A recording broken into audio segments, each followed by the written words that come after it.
आप .NET सीख रहे हैं और .NET के इंटरव्यू के लिए प्रिपेयर कर रहे हैं, या ऑलरेडी आप .NET के डेवलपर्स हैं जो अलग अलग टाइप के कंपनी के इंटरव्यू को फेस कर रहे हैं, तो ये वीडियो आपके लिए बहुत ही एडवांटेज होने वाला है, क्योंकि इस वीडियो के अंदर मैं आपको बताऊंगा कि .NET कोर के अंदर ऐसे कौन से क्वेश्चन पूछे जा रहे हैं जो डेफिनेटली आपको पढ़ के जाना चाहिए और जो आपके लिए बहुत ज्यादा बेनिफिशियल होने वाला है। तो आपको मैं स्टेप बाय स्टेप इसमें जितने भी इंपॉर्टेंट क्वेश्चन जो 2025 में पूछे गए हैं या 2024 में पूछे गए हैं, वो भी टॉप एमएनसी के, वो सब चीजें मैं इसमें कवर कर रहा हूँ। आप पूरा क्वेश्चन को प्रैक्टिकली भी इंप्लीमेंट करके देख सकते हैं। इसमें मैं क्वेश्चन के साथ साथ आंसर भी बताने वाला हूँ, और आप इसको किस तरीके से एक शॉर्ट वे में डिफाइन कर सकते हो, ये टेक्निक भी मैं इसके अंदर इंप्लीमेंट करूंगा।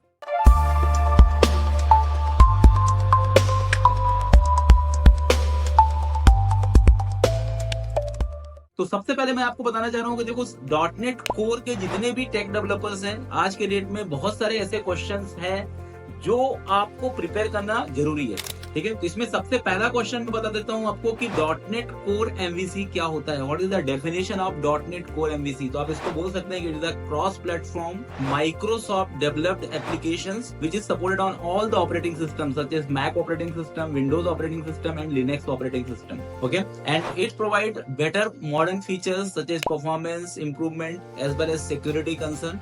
तो आप ये सभी चीजें इसके अंदर बता सकते हो। ठीक है, उसका डेफिनेशन भी आप इसके अंदर बताइए और उसके फीचर्स भी आपको बताने होंगे। इसके बाद नेक्स्ट क्वेश्चन आता है कि what is ASP.NET core MVC?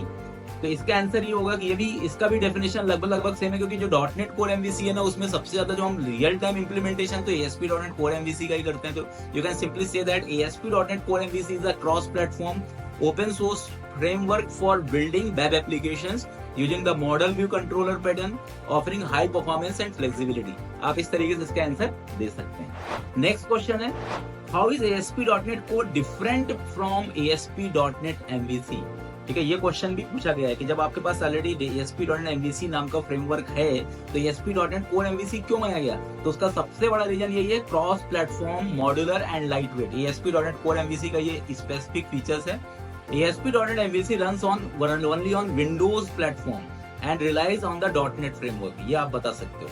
What is the role of the program.cs file in ASP.NET Core MVC? जब भी आप ASP.NET Core MVC के अंदर program.cs फाइल आप क्यों बनाते हो, उसका क्या रोल होता है? तो आप बता सकते हो कि it serves as an entry point, configuring the application services and middleware pipeline using the host builders। ये इसका काम होता है। जैसे आपको कोई कनेक्शन स्ट्रीम बनाना है, कुछ भी कॉन्फ़िगरेशन करना है, तो आपका इसका यूज करना पड़ेगा। Next question is what is dependency injection in ASP.NET core? Okay, तो आप बता सकते हो कि dependency injection is a design pattern built into ASP.NET core to manage object creation and life cycle. Okay, तो ये बहुत ही इंपॉर्टेंट क्वेश्चन है जो हमेशा पूछा जाता है। Promising loose coupling by injecting dependencies by constructors और प्रॉपर्टीज। ठीक है, तो इसका मेन काम क्या होता है डिपेंडेंसी इंजेक्शन का, कि इसके थ्रू आप लूज कपलिंग बिहेवियर इंप्लीमेंट करते हो। किसके थ्रू करते हो? प्रॉपर्टीज के थ्रू करते हो और कंस्ट्रक्टर के थ्रू करते हो। इस क्वेश्चन के आंसर आपको हमेशा पढ़ के जाना है। ठीक है, इसके बाद नेक्स्ट क्वेश्चन है what are middleware components in ASP.NET core? Okay, तो इसके अंदर आप बता सकते हो कि request pipeline that handle request and responses, इसको हम मिडिलवेयर बोलते हैं। ऑथेंटिकेशन, रूटिंग, लॉगिंग, ये सभी क्या होते हैं? मिडिलवेयर होते हैं। The next question is what is the purpose of startup class? तो हम इसको बता सकते हैं कि in earlier ASP.NET core version in startup class configured services. ठीक है, इनका मेन काम होता है सर्विसेज को कॉन्फ़िगर करना, पाइपलाइन को मैनेज करना, ये सभी चीजें होती है। पर अभी लेटेस्ट वर्जन के अंदर startup.cs फाइल को हटा दिया गया है और इसके जगह में program.cs फाइल को इंप्लीमेंट किया गया है। The next question is what is razor syntax? Razor syntax क्या होता है? ओके, तो आप बोल सकते हो कि razor is a markup syntax. It allows embedding C# language and HTML code into the single file. ठीक है, means we can write the dynamic code as well as static code using razor pattern and it is compulsory on ASP.NET Core MVC। What is the difference between view bag and view data? तो ये question भी पूछा जाता है। तो view bag is a dynamic wrappers around view data, okay, allowing properly style access but both transfer data from controller to view. View bag maintain the state of data as well as type of data, but view data only maintain the data, it not maintain their type. Okay, मतलब view data में आपको data type का कोई concern नहीं होता। आपने view data में कोई भी डेटा रखा तो वो ऑब्जेक्ट फॉर्म में ही होता है, लेकिन व्यू बैग में जो भी डेटा आप रखते हो तो वो पर्टिकुलर स्पेसिफिक टाइप में भी मैनेज होता है। What is tag helpers in ASP.NET Core? Okay, तो tag helpers is a server side component that simplify HTML generations and enhance readability. तो इसके थ्रू आप डायनेमिक बाइंडिंग भी कर सकते हैं, और जो HTML के अंदर के जो लेस फीचर्स हैं, HTML जो होता है ना, उसके अंदर किसी भी टाइप का कोई फीचर्स नहीं होता, उसमें किसी भी टाइप का कोई स्टेट बाइंडिंग नहीं होता, लेकिन जो टैग हेल्पर्स हैं इनके थ्रू आप स्टेट बाइंडिंग भी कर सकते हो। How do you enable rooting in ASP.NET Core MVC? ठीक है, रूटिंग का मतलब होता है कि किसी भी टाइप का कोई भी यदि आपको पाथ मैनेजमेंट करना है या कोई एंड पॉइंट्स आपको क्रिएट करना है, तो इसके लिए होता है routing is enabled by middleware app.use routing and configured with end points app.use endpoint। तो app.use endpoint और app.use routing ये दोनों मेथड्स होते हैं जो रूटिंग को इनेबल करने के लिए यूज होते हैं। What is the purpose of areas in MVC? Areas का क्या मतलब होता है? ओके, तो ये एक तरह से लार्ज एप्लीकेशंस के अंदर यूज होता है, और ये एक सेपरेट मॉड्यूल होता है। जैसे आपके पास अलग अलग टाइप के डिफरेंट मॉड्यूल है, एडमिन मॉड्यूल है, यूजर मॉड्यूल है, तो आपको अपने खुद के कंट्रोलर्स बनाने हैं, व्यूज बनाने हैं या मॉडल्स बनाने हैं, तो आप एरिया के थ्रू उसको ऑर्गेनाइज कर सकते हो। तो मतलब लार्जर एप्लीकेशंस में यदि आपको सेपरेट मॉड्यूल को मैनेज करना है तो वहां पर हम एरिया का यूज करते हैं। What is model binding? Model binding HTTP request, जो भी आपका डेटा आता है, HTTP रिक्वेस्टेड डेटा होता है, उसको कंटेन करने के लिए हम मॉडल का यूज करते हैं। मॉडल एक तरह से देखा जाए तो एक नॉर्मल प्लेन क्लास होती है, जिसके अंदर मोस्ट ऑफ द केस में हम प्रॉपर्टीज का यूज करते हैं, जितने भी आपको फील्ड लेने हैं। और मॉडल बाइंडिंग का सबसे बड़ा प्लस पॉइंट ये होता है कि इसके अंदर ऑटोमेटिकली क्या है, हम गेटर और सेटर का यूज करके वैल्यूज को read and right operations perform कर सकते हैं। ठीक है, इनपुट डेटा हैंडलिंग के लिए भी मॉडल बाइंडिंग का यूज किया जाता है। How do you handle validation in ASP.NET Core MVC? ये भी क्वेश्चन पूछा जाता है कि वैलिडेशंस के लिए कोई शॉर्टकट है कि नहीं है। तो वैलिडेशंस जो होता है ASP.NET Core MVC में डेटा एनोटेशंस के थ्रू होता है। इसके अंदर अलग अलग टाइप के डेटा एनोटेशंस होते हैं, जैसे आप रिक्वायर्ड यूज कर सकते हो, ठीक है, इज वैलिड यूज कर सकते हो। इस टाइप से बहुत सारे अलग अलग प्रीडिफाइंड प्रॉपर्टीज होते हैं जहां पर आप इसको इंप्लीमेंट कर सकते हो। What is the difference between temp data and session? ये क्वेश्चन भी एक कॉमन क्वेश्चन है। तो temp data is short live, मतलब ये क्या रहता है कि ये persist until read, use for redirects, while session persist across request and requires explicit configuration. तो सेशन एक्चुअली आप बोल सकते हो कि ये एक रिक्वेस्ट के से दूसरे रिक्वेस्ट, मतलब ये क्या रहता है कि आपका एक्सप्लिसिट आपको कॉन्फ़िगर करना पड़ेगा। लेकिन एक तरह से यदि आपको एक स्टोरेज टाइप का कोई डेटा स्टोर कराना है, जैसे लोकल स्टोरेज होता है, उस टाइप से यदि आपको कोई डेटा स्टोर कराना है तो वहां पर आप टेम्प डेटा का यूज कर सकते हो। जबकि सेशन जो होता है वो HTTP रिक्वेस्ट हैंडलिंग के लिए भी हम इसका यूज कर सकते हैं। इसलिए जैसे आपको कुकीज हैंडलिंग करना है, कुकी के अंदर यदि डेटा सेव कराना है तो आप सेशन का यूज कर सकते हो, क्योंकि टेम्प डेटा के अंदर ये चीजें पॉसिबल नहीं है। What is the purpose of IAction result? ठीक है, तो ये IAction रिजल्ट एक इंटरफेस होता है। जितने भी एक्शन मेथड्स होते हैं ये सभी इसी इंटरफेस के थ्रू इंप्लीमेंट होते हैं, इसलिए ये एक तरह से बोला जाता है ये पेरेंट या रूट इंटरफेस होता है। ठीक है, इसके अंदर बहुत सारे अलग अलग टाइप का जो रिजल्ट है वो रिटर्न करता है। जैसे आप जेसन रिटर्न कराना चाहते हो, व्यू रिटर्न कराना चाहते हो, ठीक है, या किसी भी टाइप का कोई रिडायरेक्शन करना चाहते हो तो आप इसका यूज कर सकते हो। How do you implement custom filter in MVC?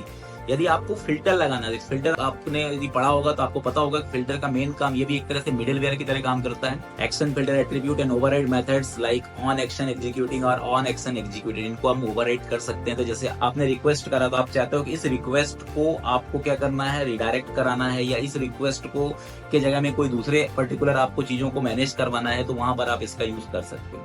What is the role of layout.cs HTML file? This is also the common question. तो लेआउट का मतलब होता है मास्टर। जैसे आप पहले मास्टर पेज बनाते थे, वैसे ही आपको एक कंप्लीट टेम्पलेट या कॉमन टेम्पलेट ऑफ व्यूज बनाना है तो आप उसके लिए यूज कर सकते हो। ठीक है, इसमें आप हेडर, फुटर्स या जो भी आपकी वेबसाइट की जो लेआउट की डिजाइन होती है वो आप इसके अंदर इंप्लीमेंट कर सकते हो। How do you secure ASP.NET Core MVC applications? तो इसके लिए आपको ऑथेंटिकेशन, ओके, जिसको आइडेंटिटी बोलते हैं, ऑथराइजेशंस, जिसके लिए iAuthorize नाम का एक पर्टिकुलर इंटरफेस होता है, HTTPS and middleware use authentication method, इनका यूज करके आप ASP.NET Core के अंदर सिक्योरिटी प्रोवाइड कर सकते हो। और ये क्वेश्चन हमेशा पूछा जाता है कि ऑथेंटिकेशन, ऑथराइजेशंस कैसे इंप्लीमेंट होता है। ठीक है, तो आप इसको हमेशा इंप्लीमेंट करके जाइए, क्योंकि ये .NET Core MVC का या .NET के अंदर किसी भी टाइप के इंटरव्यू के लिए ये common question. What is razor pages alternative to MVC? ठीक है, रेजर पेजेस के अलावा यदि आपको काम करना है तो आप क्या यूज कर सकते हो MVC के अंदर? तो आप एक सिंगल फाइल, मतलब razor pages is a page based model in ASP.NET Core that combine control and view logic into a single file. तो इसका कोई अल्टरनेटिव्स यदि आपको मैनेज करना है तो आप बोल सकते हो कि इसके लिए आप सिंपल .html फाइल भी आप यूज कर सकते हो, या आप ब्लेजर्स का यूज कर सकते हो। ठीक है, तो ये एक तरह से, लेकिन मोस्ट ऑफ द केस में ASP.NET Core MVC के अंदर रेजर पेजेस को ही हम मैनेज करते हैं, क्योंकि इसके अंदर हम कंट्रोलर और व्यू लॉजिक को बहुत आसानी से मैनेज कर सकते हैं। What is the significance of app settings.json? तो जैसे आपको कोई कनेक्शन स्ट्रिंग बनाना है या किसी भी टाइप का कोई कॉन्फ़िगरेशन करना है, कुछ ग्लोबली आपको कोई ग्लोबल वेरिएबल्स की वैल्यू आपको रिकॉग्नाइज करना है, ठीक है, किसी भी टाइप का कोई सेटिंग्स करना है एप्लीकेशन ओरिएंटेड, तो आप ऐप settings.json के अंदर कर सकते हो। ओके, अब कुछ क्वेश्चन वेब एपीआई से रिलेटेड होते हैं। जैसे ये तो मैंने आपको बताया ASP.NET Core MVC के अंदर। अब .NET Core का दूसरा जो पर्टिकुलर इंपॉर्टेंट कंसेप्ट होता है वो वेब एपीआई होता है। तो what is ASP.NET Core web API? तो आप बोल सकते हो कि it is a additional framework of ASP.NET Core that provide restful web APIs, okay, to manage the API request handling operations specially for web applications and mobile applications both. How does web API differ from MVC? तो MVC actually क्या होता है कि इसके अंदर normal controllers हम use करते हैं, एप्लीकेशन कंट्रोलर यूज करते हैं, लेकिन इसके अंदर हम API बेस्ड कंट्रोलर यूज करते हैं। और ये क्या रिटर्न करता है? आपका JSON या XML डेटा रिटर्न करता है, और इसके अंदर किसी भी टाइप का कोई व्यू लेयर नहीं होता, ठीक है। सबसे खास बात ये होती है इसके अंदर हम कंट्रोलर लेयर और मॉडल लेयर ही बनाते हैं। What is the purpose of API controller attribute? ठीक है, इसका मेन काम होता है API स्पेसिफिक कंट्रोलर्स को डिजाइन करने के लिए without any views. Okay, what are HTTP method supported in web API? HTTP method में सभी सपोर्ट करता है जो कॉमन API सपोर्ट करता है, जैसे गेट हो गया, पोस्ट हो गया, पुट हो गया, डिलीट हो गया, पैच हो गया, ये सभी को ये सपोर्ट करता है। How do you handle versioning in web API? तो वर्जनिंग के लिए आप इसके अंदर क्वेरी स्ट्रिंग के अंदर वैल्यू पास कर सकते हो, वर्जन 1.0, वर्जन 2. इस तरीके से आप अलग अलग वर्जन शो कर सकते हो। और इसके लिए आप चाहो तो इसके अंदर एक एट्रीब्यूट भी यूज कर सकते हो, API वर्जन, ये आप किसी भी मेथड के ऊपर लिख सकते हो। What is swagger in web API? Swagger actually क्या होता है? ये API टेस्टिंग टूल होता है जो इनबिल्ट होता है माइक्रोसॉफ्ट ASP.NET Core MVC के साथ। तो आपको अलग से किसी थर्ड पार्टी में जाने की जरूरत नहीं है। आप स्वैगर के एक डिफॉल्ट टूल है जहां से आप किसी भी टाइप के API की टेस्टिंग कर सकते हो। What do you enable course in web API? ये भी जरूरी होता है, कोर इनेबल करना। क्रॉस ओरिजिन रिक्वेस्ट सर्विस है ये, इसके बिना आप किसी भी दूसरे ओरिजिन को एक्सेस नहीं कर सकते हो, ठीक है। इसके लिए आपको program.cs में जाना पड़ेगा और builder.service.add कोर्स करके आपको एक पर्टिकुलर मिडिलवेयर आपको यूज करना पड़ेगा। What is the role of IXM result in web API? IXM result actually क्या होता है? ये HTTP रिस्पॉन्स के लिए यूज होता है। इसमें OK, not found, bad request, इस टाइप के अलग अलग टाइप के मेथड्स होते हैं एक्नॉलेजमेंट के लिए। How do you handle exception globally in web API?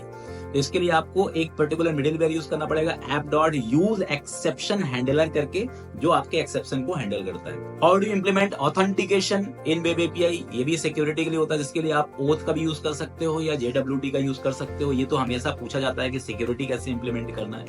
What is the purpose of from body? जो आपका फॉर्म बॉडी होता है, इसका मेन काम होता है कि किसी भी टाइप का डेटा यदि आपको पास करना है तो आप फ्रॉम बॉडी का यूज कर सकते हो। ये भी एक एट्रीब्यूट होता है जो वेब API के अंदर यूज किया जाता है। What do real limit a web API? तो इसका रियल लिमिट क्या होता है? ASP.NET Core rate limit package of custom middleware to restrict request frequency. आपको कितने API को एक साथ आपको हिट करना है, इसका रेट लिमिट क्या होगा, ये सभी चीजें आप इसके अंदर कॉन्फ़िगर कर सकते हो। What is minimal API in ASP.NET Core?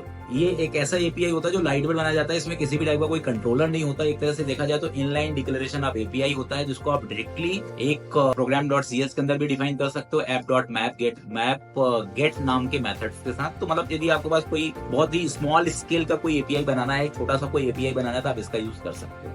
तो इसके लिए how do you unit test in web API? इसके लिए आपको फ्रेमवर्क्स यूज करना पड़ेगा, XUnit या NUnit। इसके थ्रू आप यूनिट टेस्टिंग कर सकते हो किसी भी वेब API।